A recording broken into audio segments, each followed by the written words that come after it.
welcome to Cosmic Connections. I'm Starlene, and today I'm joined with Dr. Will Morris. He is someone who bridges both vibrational astrology and Chinese medicine, in addition to many other different things. He's going to be speaking at the Fractal Cosmos Conference, and I'm interviewing him today to talk about his talk and share some of what he does with his practice. So thank you for joining me today. Yeah, absolutely. Thanks, Starling. It's great to be here with you. You too. It's great to be here too. I'm so excited to talk about a little bit about your presentation. But before I do, I like asking this question to everybody I interview. But what got you into astrology? Because I think that's such a cool thing to think about and share. Yeah, I was in high school and I had friends that were into astrology and had friends that were astrologers. I got introduced that way. So I maintained my interest. I went onto the road as a touring musician. And so during the days, I would just hang out at the bookstores and get all the astrology books I could get and read those. So by the fall of '77, I was asked to do my first professional consultation, and I did that. And then as that decade came to a close, I met Eileen Nauman, and she said, if you want to be I was interested in medical astrology specifically. I don't know why, because I was a musician, but anyway, she said, you have to learn medicine if you want to do medical astrology. And I said, well, that makes perfect sense. So I went and started doing I left the road and started doing my pre-med studies towards that end, and stumbled into Chinese medicine, which has it as an intrinsic state, an awareness of what I call an eco-psychosocial worldview. That means the ecosystems, internal and external, which is inclusive of meteorological phenomena, which of course for Aristotle included sky-based phenomena, right? And so this idea of the 12 meridians is directly linked to the 12 divisions of the sky via house systems and so forth. And so also the humoral basis of the practice fits with early astrological principles as informed by the philosophical precepts of Aristotle and Plato, and of course Galen and the early practitioners of Western medicine, well as Chinese medicine. This is all going on at the same time frame in around the Han Dynasty, which is close to the Hellenistic period in China. This knowledge explosion in the world that followed essentially a grand mutation of the Jupiter-Saturn conjunctions. Oh, that's very interesting. That's really interesting. Wow. Yeah. So wow. So I have so many questions. Thank you for sharing that. I think but your depth and understanding of astrology and the medical field, I love that you take both of those to understand each deeper, which is really cool. I love that about your work. I love it. I do want to share your web addresses and where people can find you at. He has two websites.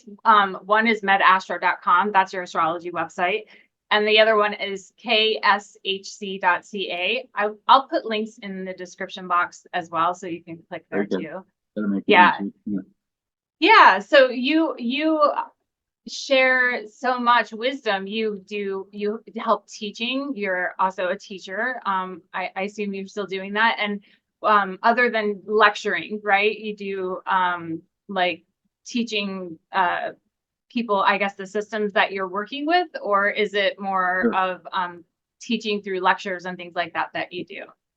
I teach programs and programs, good word. Yeah, I teach programs.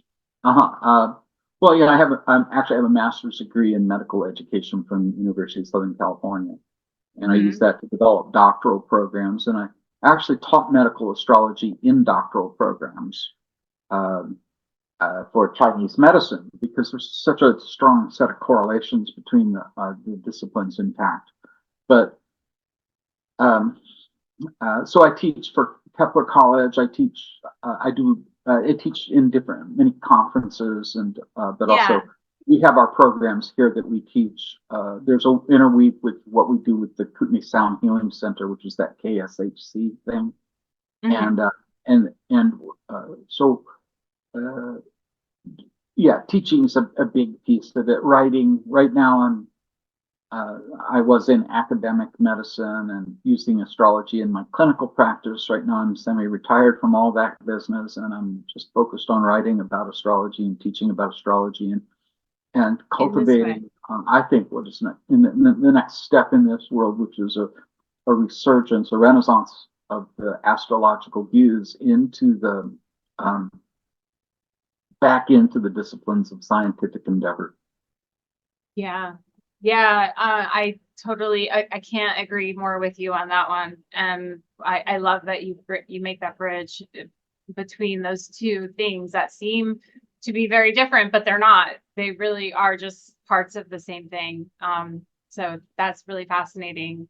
Your presentation is going to be what you call Draconic Anatomy. So can you tell us a little bit about that? Yes, it's the Draconic Anatomy takes essentially the nodal axis of the moon, which is vital. I mean, it's a composite uh, uh, non-object, if you will, right? It involves the sun, the moon, and the earth. Their axial relationship is what formulates the nodal axis of the moon, and uh, and that provides us a reliable point of reference for an ascendant, if you will. It becomes the new ascendant, and it is stable across the vibrational charts. Hmm. Whereas a conventional ascendant, it's changing what every 2 hours, right? Right.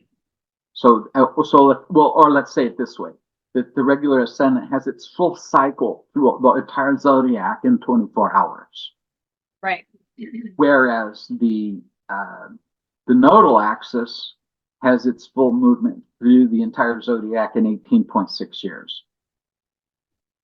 So that many degrees of magnitude better resolution you have for the stability of a point of reference across divisional charts. That's fascinating.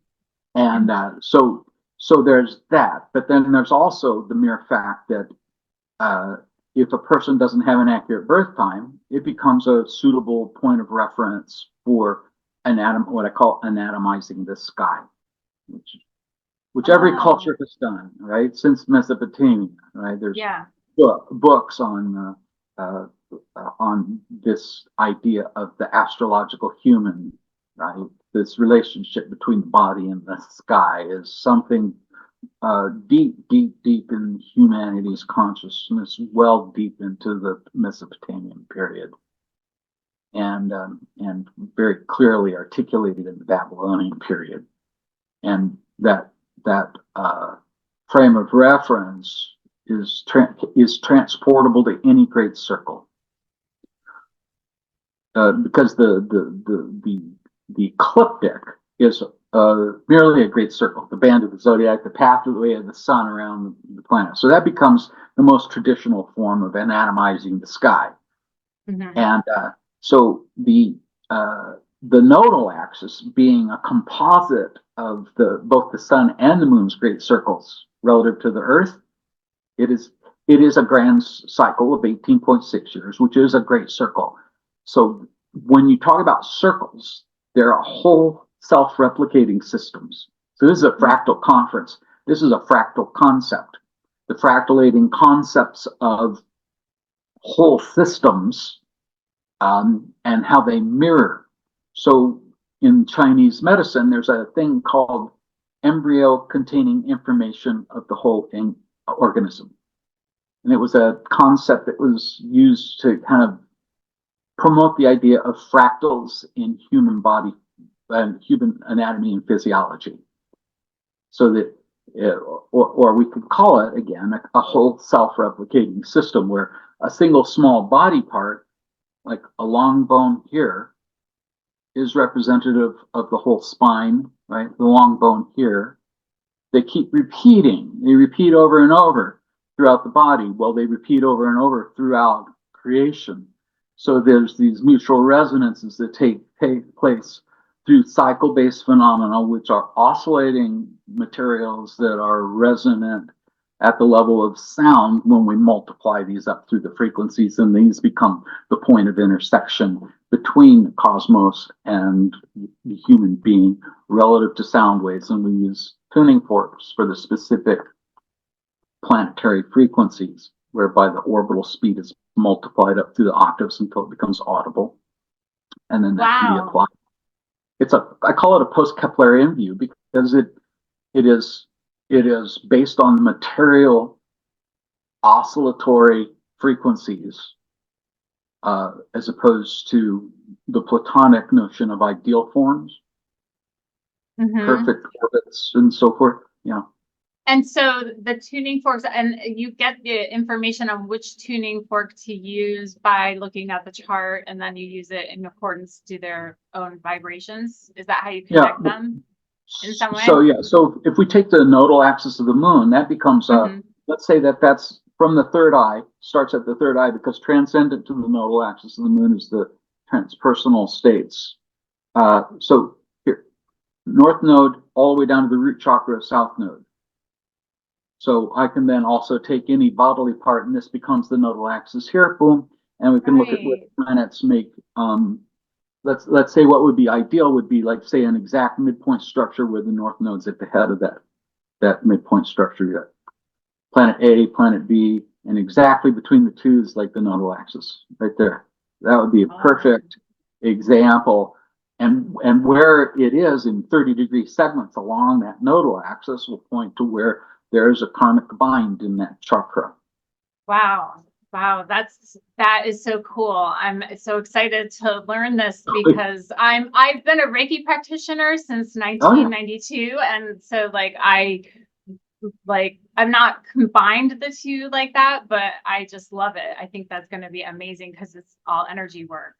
Yeah. Wow. And you can use it to inform Reiki practices, whereby you would do your distance healing or your hands-on healing relative to that sector of the body or that chakra of the body based on the Draconic Anatomy. But one could also use the frequencies as well.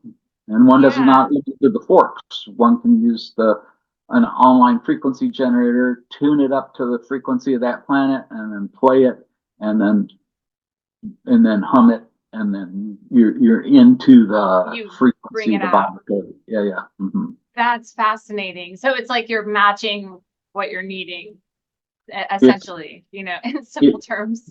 Right. It's this idea that when there's healing, there's a coherence and a resonance, harmonious coherence and resonance throughout creation, in one's experience of creation, and that this is one way of getting into an alignment. So it has.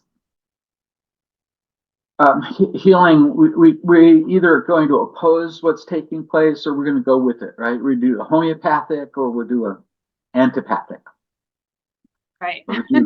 Right? Sympathetic resonances are what we're looking at. So all I do is look at, okay, well, I've got two planets. So some people might say, well, golly, Mars and Saturn together, that's not good. But, the fact is if they're in the complex that's making up the pattern of the experience, one resonates it, and then the aspects of being come to play, and the attention, consciousness, awareness comes to play on that expression and generates a transformation that is harmonious with the level of the soul. That's so cool. I love that. And this is your talk. You're going to be teaching people as quickly as you can. We'll talk about we will talk about that. Yeah. That's going to be amazing. Yeah, I'm really looking forward to that. That's wonderful. So, wow, this is going to next level people. I can just sense it, especially the ones that are tuned into healing in different ways. And I know there's a lot of people that are interested in unique ways of healing, more natural ways of healing, of course. So, aligning your inner chakra body with the external universe, the universal energy makes so much sense. That alignment helps us to be at least in the flow that we're supposed to be in, right? So Right. that's very cool. I'm excited to learn. So wow. Will be fun. Yeah. Yeah, Well, it really. well, there's this thing about knowing understanding which charts get used, right? So the radix or the natal chart gets used at the level of resonating between the individual and cosmos at the time of their birth, their constitutional expression here on this planet, and their agreements and so forth. And then we can also do the chart for the moment of the treatment or the consultation, and that becomes something that's resonant in the moment with the sky as it is. So there's creating coherence at that level. Or there can be what in old times they called decumbiture, when a person would have an accident or they'd come down with a disease process, the possibility of setting that experience up relative to the moment of the onset of the condition. Oh yeah, so there's multiple different layers and angles that you can look at it Right. using those different Right. charts. Yeah, understanding which chart to use for which chart is most resonant, Mhm. and then on that basis, having an understanding of which is the best tool to use for intervention or engagement. Yeah, it takes practice, I'm sure, to understand and to kind of get in tune with each one of the different things the different ways in which you're looking at it. If would you say that this is more of an advanced learning class that you're doing, or I should say presentation that you're sharing at the conference, or is it going to be something that someone who's more new could understand where you're coming from? Well, if people know what the symbols are for planets, I Mm-hmm. think that's probably adequate. That's awesome. Yeah. Yeah. So yeah, So that's good, because I know yeah. sometimes some of the vibrational astrology stuff can go over people's head if they don't know certain things. That's why Well, I mean, we'll talk about some technicalities of specific ratios of differences between a 2 hour segment versus yeah. an 18. Well, let's say a 24 hour segment versus an 18.6 year. Uh, and I'll be providing the information relative to each planet, because there's ways to use each planet as a focal point where that transitional movement across the divisional charts or the vibrational charts. Yeah, that's great. Oh wow. It's very interesting that you have this way of being able to help people. You've been doing, I mean, I think you said it was 77 when you first did Yeah, your first yeah, that was professional reading. my first consultation. Yeah, that was 77. Yeah. That's amazing. That's amazing. What excites you still to do this? What is your motivating thing that keeps you going in this direction? Is it to strive to experience or to help other people heal, or maybe there's another motivating factor? Oh, well, I started in '98. I went into academic medicine, and so my Hmm. focus is, and since that time, been on helping others learn how to help others, more Yeah. so than directly helping people myself. Although I've always maintained a private practice, and will continue to do so. Right now, it's strictly on a consultancy basis. I'm not seeing people live because of the way it consumes my time that I need for writing. I'm super excited about writing. I've got um, a series of books called Sky Medicine coming out. One will be Hmm. called Sky and Meridian, which deals with the channels and meridians of Chinese medicine relative to sky-based phenomena. Another one is Sky and Earth, which deals with two factors. One would be the astrological charts with the planetary with the herbal components, and then the second one called Sky and Substance, which is uh, the interaction of the sky with the homeopathic discipline. Oh. And then there's one that's I'm focusing on the technique, because the techniques are often common to each of these methods. So it's in a separate book on its own. And then the last one, well, actually, there's two more. Um, one's astrology and science and the philosophy of science, or actually just science, astrology and science, in search of the salient subjective.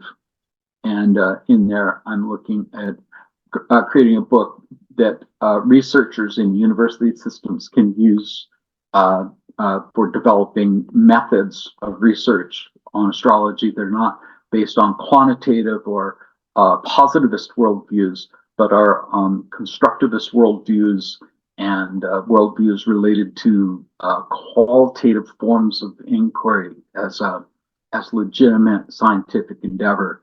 And so I'm looking, because what happens is for these professions like Chinese medicine or astrology and so forth, is that there's a mad dash to try to prove things, and that's the positivist view. And so I'm very much interested in expanding the horizon about what inquiry is, how it takes place, because we've been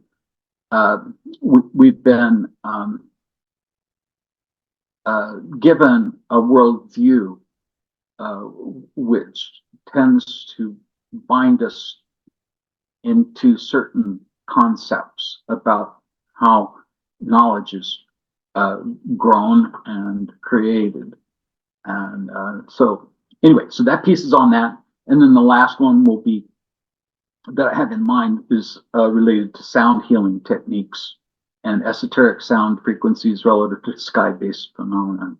And so there it goes actually into music theory and composition and all these kinds of things. Wow. So you spend your days writing a lot, and these are most several of my books. time is spent writing. Yeah. That's great. I'm glad that you're able to do that. I'm really curious about the books and the herbs. You're connecting them with the sky. Are you finding yourself using the old work from One must I use you got to use I believe that to create new knowledge, one must have full mastery of the old knowledge. I agree. Yep. Yeah. So that's a belief, I hope. And so Culpeper's materials will be present there, but it goes back to the Mesopotamian practices. Right. We look at those, but there's also around the Han Dynasty in Chinese medicine. There's infectious disease models whereby they identify recovery times. Those recovery times are convertible to astrological segments of the sky. Oh, yeah, I've read a little about that. I don't know any of the techniques off, the top of my head, but it's fascinating what you're talking about. Yeah. There's so that's a piece of it. But also I published an article in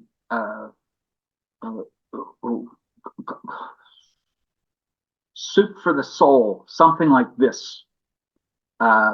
And it deals with this early Chinese 5-element concept, when the 5 elements are directly correlatable with the 5 visible planets: Jupiter, Mars, Venus, Saturn, and Mercury. Yeah. Wow. And, those 5 planets are the 5 elements in Chinese medicine. And there's a book called The Soup Classic.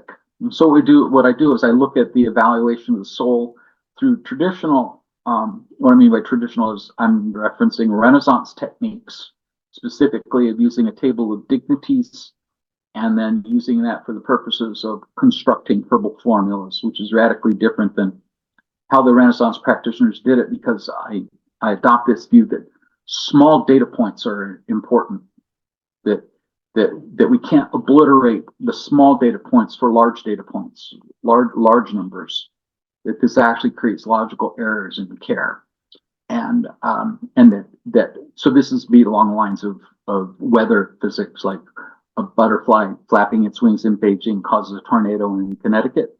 That kind of a complex systems theory-based view is important. And that's part of the In Search of the Salient Subjective book, is introducing more complex systems-based theories and cycle-based theories in the research, as well as the qualitative.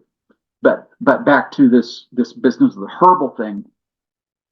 That article is in publication, and we can make it available to members of the conference, although it's distinctly different than the vibrational perspective on this thing. I'll be speaking about vibrational astrology specifically relative to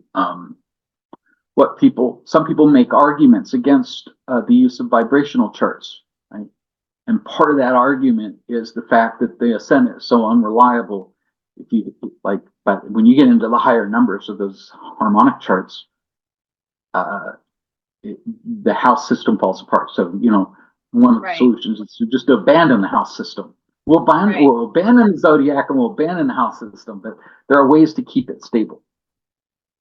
One of my students suggested using the meridian. He's so smart and he's wrote up a paper. So I'm going to talk with him about it recently. So I was like, this is really brilliant. But his way of math, I have to sit with him and talk to him about it. But yeah, I think there's ways that we don't even know about. We just don't. That's why we keep learning, right? That's where we. And I think that I love your idea of not necessarily trying to be right, but trying to understand the what's going on, as opposed to having like, I'm right in this, or I'm proving astrology or something. That's, to me, I agree with that. I don't think that we should need to prove anything. It's just what is going on. Open your eyes and just see that, and then move through it. Right. That will help you. I think. Yeah, I think that's the better, just like my mindset in it anyway. So, the science philosopher Karl Popper said something to the effect is you can't prove anything. The only thing you can do is disprove. Yeah. Yep. Wow.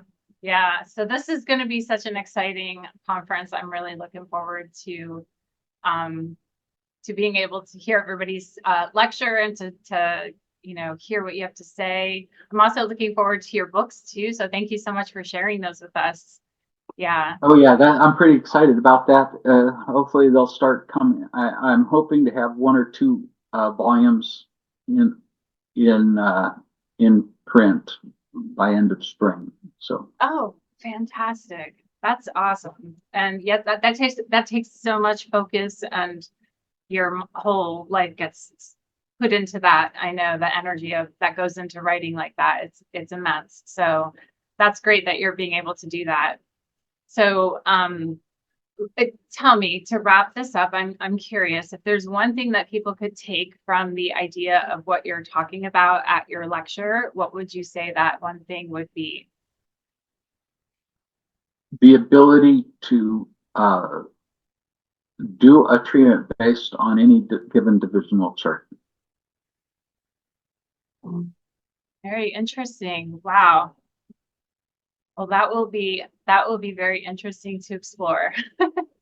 Or I should say, harmonic chart or vibrational chart. So these are all synonyms for what we're doing there. Yeah, they are. Yeah. Great. Well, thank you so much for coming to the show today. I appreciate it, the podcast, so we could record and talk about it. I really look forward to talking more and listen to you at the conference. And absolutely. Yeah. Good to see you, Charlene. It's good to see you too. Yep. All right. Bye, everyone. See you there. Bye.